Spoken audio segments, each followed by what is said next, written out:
Hello दोस्तों, जैसा कि आप सभी जानते हैं कि हम लेकर आ रहे हैं आपके लिए जो यूबीपीसीएस ने पिछले 6 महीने में पेपर कराए हैं, यानी कि जो पेपर कैंसिल हुए थे आरओ एआरओ के, उसके बाद से जो भी पेपर हुए हैं या नए पैटर्न पे या नए तरह के क्वेश्चन, उनका डिस्कशन हम यहाँ पर कर रहे हैं। तो आज जो हमारा है वो है बेसिकली सामान्य अध्ययन व होम्योपैथी। जो होम्योपैथी से रिलेटेड जो पेपर हुआ था उसको करेंगे। 150 क्वेश्चन थे, लेकिन हमारे काम के हैं सिर्फ 30 क्वेश्चन जो जनरल स्टडीज के, उसमें से भी लगभग 3 या 4 क्वेश्चन हैं आपके सी सेट के। तो हम बाकी के जीएस वाले क्वेश्चंस को देखते हैं। चलिए बिना टाइम को वेस्ट किए हम आगे बढ़ते हैं। तो हमारा जो पहला क्वेश्चन है वो है आपका कुमार संभवा, जो एक एपिक पोएम है वो किसकी है। कुमार संभव जो महाकाव्य है किसकी रचना है। सीधा सा हमें आंसर पता है कि कालिदास की है, लेकिन कालिदास जी की जो पोएम है हमें सिर्फ ये नहीं देखना है कि इनकी सिर्फ ये है, बाकी जो है ना, जैसे चंद्र बरदाई इन्होंने आपकी पृथ्वीराज रासो लिखी, बाण भट्टा के बारे में भी, कलहन के बारे में जो इन्होंने कश्मीर के ऊपर जो लिखा है, कश्मीर की हिस्ट्री के ऊपर, और बहुत इंपॉर्टेंट है। हम कालिदास के बारे में देखते हैं कि इनकी जो रचनाएं हैं उसको इस तरह से कुमारी कुमारी आरव मेघा। जो के से है आपका कुमारी से वो होगा कुमार संभवा, एम से मालविका अग्निमित्रा, री से ऋतु संहरा, और ए से आपका अभिज्ञान शकुंतलम, और आर ए से रघुवंशियम, और वी से आपका विक्रमाश्याम, एंड डी से और एम से आपका मेघा से आपके मेघदूत। तो ये 7 रचनाएं हैं। मैं एक बार फिर से रिपीट कर रहा हूँ। के यू से कुमार संभवा, एम ए से मालविका अग्निमित्रा, आर आई से ऋतु संहारा, ए से आपका अभिज्ञान शकुंतलम, आर ए से राघवंशियम, और वी से आपका विक्रमो रास श्याम, एंड एम से आपका मेघदूत। तो ये आपकी 7 हैं जो आपको याद रखनी चाहिए। बहुत इजी सा है, आप इसको याद रख सकते हैं। अगला क्वेश्चन है हमारा, which country will host the 20th century, जो है आपका 20वां जो एशियन गेम्स होगा वो कहाँ पर होगा। वो होगा आपका जापान में। अब इसमें जो है ना, बस एक चीज़ मुझे जो इम्पोर्टेंट लगी थी वो ये, जो जापान में होगा ना, अगर पूछ लिया जाए, हो सकता है इसके थोड़ा डेप्थ में जाके पूछे किस शहर में होगा, तो ये 2 शहर में होगा। एक का नाम है एची और दूसरे का नाम है नगोया। ये आपने इन्वायरमेंट में पढ़ा होगा। नगोया प्रोटोकॉल है, एची टारगेट है। तो एची नगोया ये शहर है। इसमें आपका क्या होगा, आपका ये एशियन गेम्स होगा 20वां। इसका जो शुभंकर है, यानी कि इसका जो आपका मैस्कट है, उसका नाम है टाइगर फिश है। और जो अगर पूछ लिया जाए 19वां कहाँ हुआ था, तो 19वां 2022 में चीन में हुआ था। तो इतना ही इसमें। इसके आगे हम चलते हैं। Fair and remunerative price FRP। अब देखिए क्या होता है, गवर्नमेंट MSP अनाउंस करती है।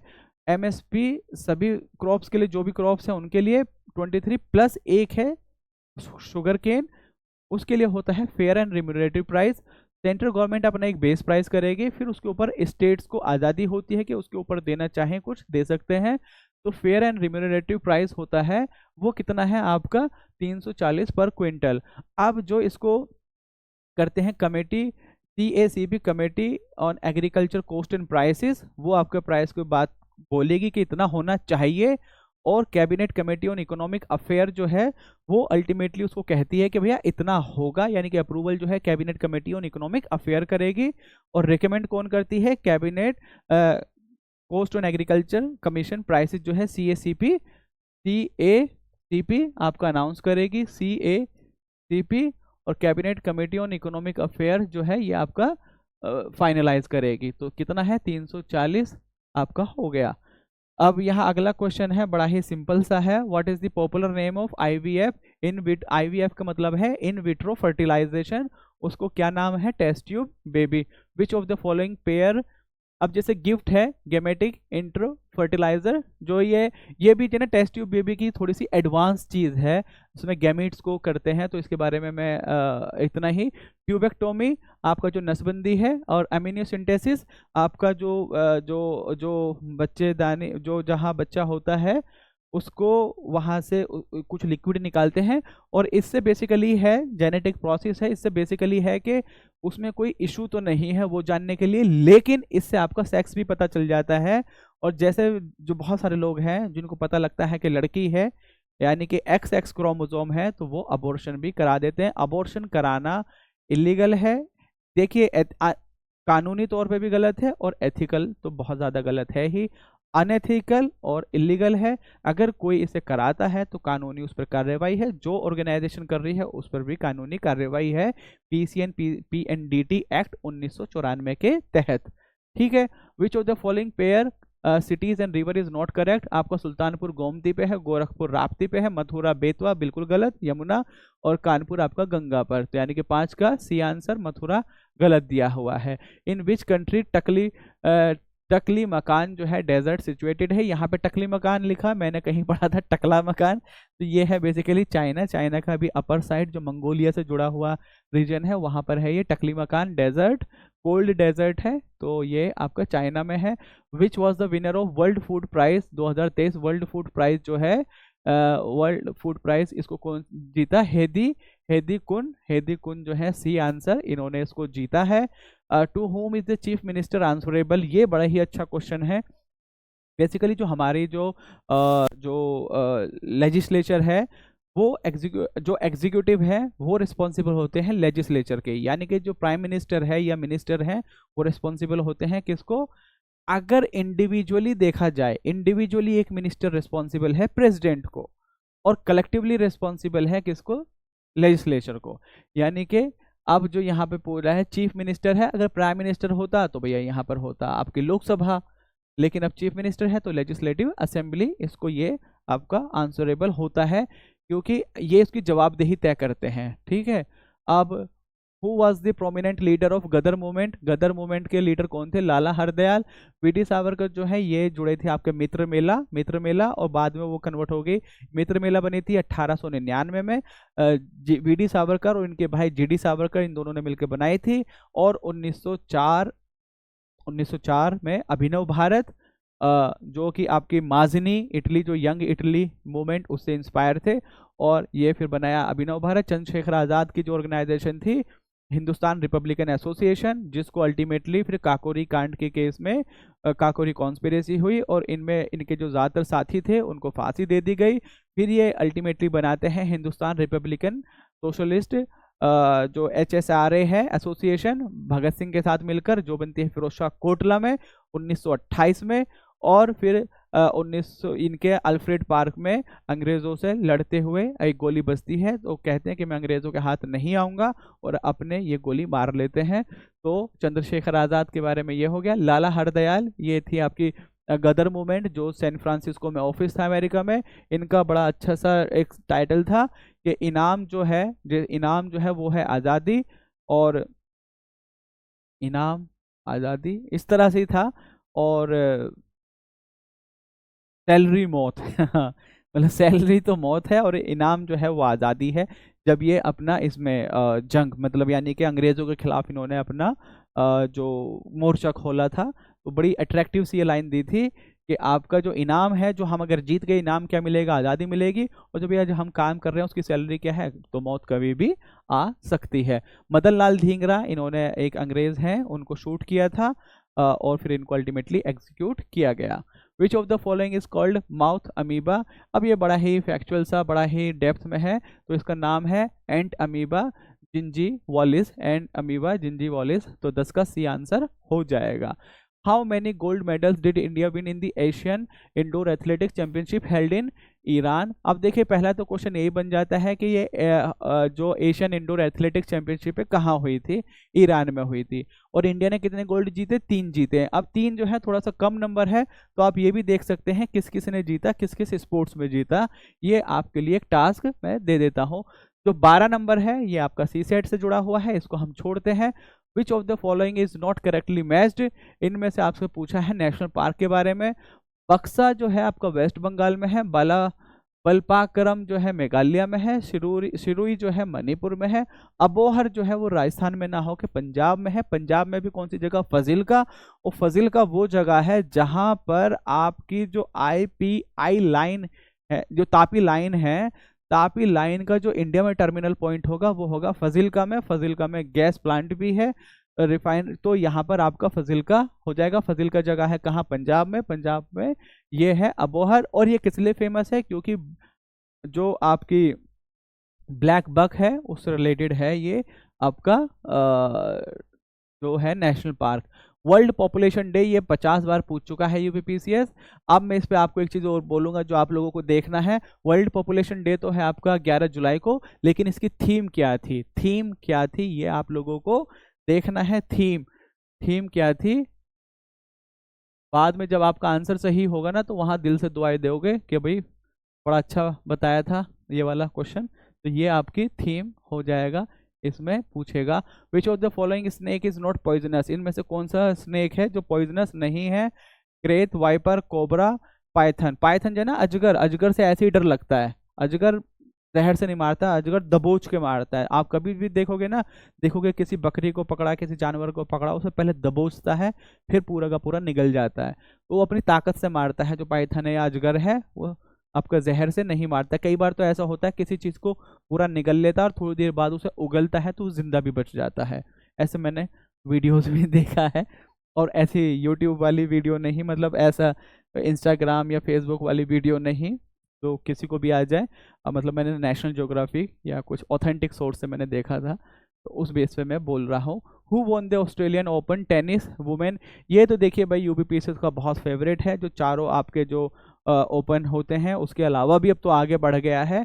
और सिर्फ इतना ही, खास करके एक ध्यान देना, जो लेडीज होती है, गर्ल्स है, लेडीज वाला है उस पर ज़्यादा। और अब ये भी पूछता है कि कौन हारा है, जीता नहीं, कौन हारा है और किस कंट्री से है वो। तो इस तरह से आप इन चारों का, चारों जो ग्रैंड स्लैम है चारों का आप कर लेंगे। Individual, male, female, mixed, double जो है उसमें आपका कौन कौन है। और ज़्यादातर ये ज़रूर याद रखिएगा जो फीमेल है वो किस कंट्री से है। ठीक है, तो आरियाना सबालेंका ने जीता है। 17 क्वेश्चन हम नहीं करेंगे। Which is the first state in India declared as fully organic state of India, ये बहुत बार क्वेश्चन पूछा जा चुका है। सिक्किम है इसका answer. On an average urea excreted by a healthy adult human per day, तो कितना यूरिया औसतन प्रतिदिन उत्सर्जित करता है, तो 25 से लेकर 30 ग्राम तक। और ये यूरिया ही है, यूरिया से अमोनिया, जिसकी वजह से जैसे आप पेशाब करते हैं, यूरिनेशन करते हैं, तो वो बड़ी गंदी जो स्मेल आती है वो इसी की वजह से आती है, आपका यूरिया की वजह से।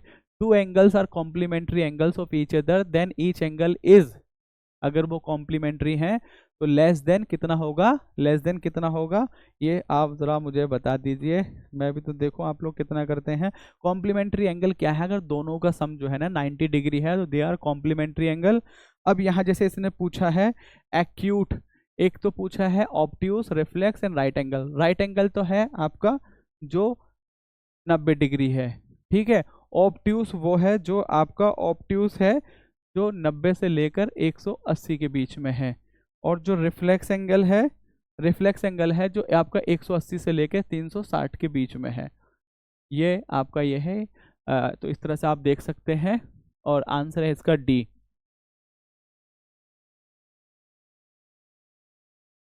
Who was the leader of revolt in Bareilly, Uttar Pradesh. आप देखिए जो बी है ना बरेली, बी से बहादुर, तो खान बहादुर जो थे ये थे आपके बरेली में। कुंवर सिंह थे आपके बिहार में, बिहार का जो जगह है आरा। नाना साहेब थे आपके कानपुर में। और हजरत महल थे आपके लखनऊ में। तो ये बहुत सारे हैं। इस तरह से आपको मैं ऑलरेडी भी बता भी चुका हूँ कौन कौन कहाँ थे, कैसे थे। और अब यूपीपीसीएस उससे भी आगे पहुंच गया, पूछता है लीडर तो ये थे, अंग्रेजों की तरफ से कौन थे। तो ये वाला पोर्शन भी, जनरल नील ह्यू ग्रॉस। तो इस तरह से आपको ये भी देखना है। Which of the following date is world water day. अब जो है ना वर्ल्ड वाटर डे कौन सी तारीख को बनाया जाता है, तो आपका 22 मार्च को। इसकी बहुत सिंपल सी ट्रिक है, मेरे ख्याल से हर बच्चा आप जानता होगा। वी वेब, वाटर डे, अर्थ डे और आपका biodiversity. 22 March, 22 March, 22 April and 22 मई। ये इस तरह से आप वेब करके कर सकते हैं। If a person is working 8 hours, ये भी आपका सी सेट का क्वेश्चन, सी सेट हम नहीं करा रहे अभी। आपका which state has highest rank in prize winning list of 6 खोलो खेलो इंडिया यूथ गेम जो है उसमें सबसे नंबर 1 प्राइज किसका, सबसे नंबर 1 जो टीम है वो कहाँ की, कौन सा स्टेट रहा है, महाराष्ट्र। आपको देखना है खेलो इंडिया गेम कहाँ हुआ है और इसका शुभांकर क्या था और इसकी थीम क्या थी। शुभांकर, थीम और ये कहाँ हुआ था या अगला कहाँ पर होगा। The governor is fully accountable. देखिए governor is fully accountable to the parliament, to the vice president, to the prime minister. And to the president. तो आप ये सारी चीजें तो वैसे हटा सकते हो। प्रेसिडेंट जो है अपने एजेंट के तौर पे उसे अपॉइंट करता है। क्या है? President appoints the governor as agent, है ना। तो उसके मतलब ताकि वो इंश्योर कर सके कि सेंटर एंड स्टेट दोनों सिंक में काम कर रहे हैं, तो वो किसको अकाउंटेबल है? प्रेसिडेंट को। क्या गवर्नर का टर्म फिक्स होता है? नहीं होता है फिक्स, बल्कि कुछ कमीशन है जिन्होंने कहा है, चाहे तो सरकारिया कमीशन हो चाहे पूंछी कमीशन हो, जिन्होंने कहा है कि गवर्नर का जो टर्म है वो उसे फिक्स करना चाहिए, लेकिन वो फिक्स नहीं है। ये at the pleasure of the president, जब प्रेसिडेंट चाहे तब अपॉइंट और जब प्रेसिडेंट चाहे उसे हटा सकते हैं। ठीक है। अब जो अगला क्वेश्चन है आपका, which among the following Mughal emperor road his biography in Persian, इनमें से कौन सा मुगल एम्परर है जिसने अपनी जो आत्मकथा है फारसी में लिखी थी? वो है Jahangir. On which model is Indian union is based, किस मॉडल पर है जो फेडरल है वो हमारा है कनाडा से, कनाडा से लिया हुआ है, उस पर बेस्ड है हमारा federation. In which year national bank, NABARD कब बना है? मेरे ख्याल से अगर इसका आप देखने लगेंगे ना, नाबार्ड वाला क्वेश्चन कितनी बार पूछा है, तो आपको नंबर याद नहीं रहेगा। ये आपका 1982 में बना था। On which river the Bhakra Nangal project is situated, ये सतलुज रिवर में है, हिमाचल प्रदेश में। The constitution of India was adopted on 26 नवंबर को। अब इसमें जो है ना कॉन्स्टिट्यूशन के बारे में दो चीजें हैं। Constitution, constitution of India adopted, adopted on and enacted या कमेंसमेंट।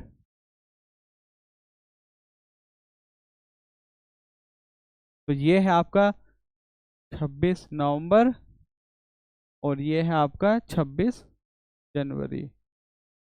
राइटिंग का थोड़ा सा मसला है, बाकी आप समझिए भावनाओं को। भावना ये है कि 26 नवंबर और 26 जनवरी। तो अडॉप्ट कब हुआ है? 26 नवंबर को। कमेंस कब हुआ है? 26 जनवरी को। तो ये वाला सेशन मैंने थोड़ा सा जल्दी कराया है, मैं क्योंकि बहुत ज़्यादा एक्सप्लेन करने के लिए था भी नहीं। और अब ये हमारे जो पिछले कुछ पेपर हुए हैं ये ख़त्म हो चुके हैं। मैं अब इसके आगे आप लोगों के लिए कुछ जो हमारे क्विक रिवीजन सीरीज़ है उसको कंटिन्यू करूँगा, और कुछ बहुत बड़ा भी लेकर आने वाला हूँ। तो वेट कीजिए, और तब तक के लिए thank you, have a good day, bye.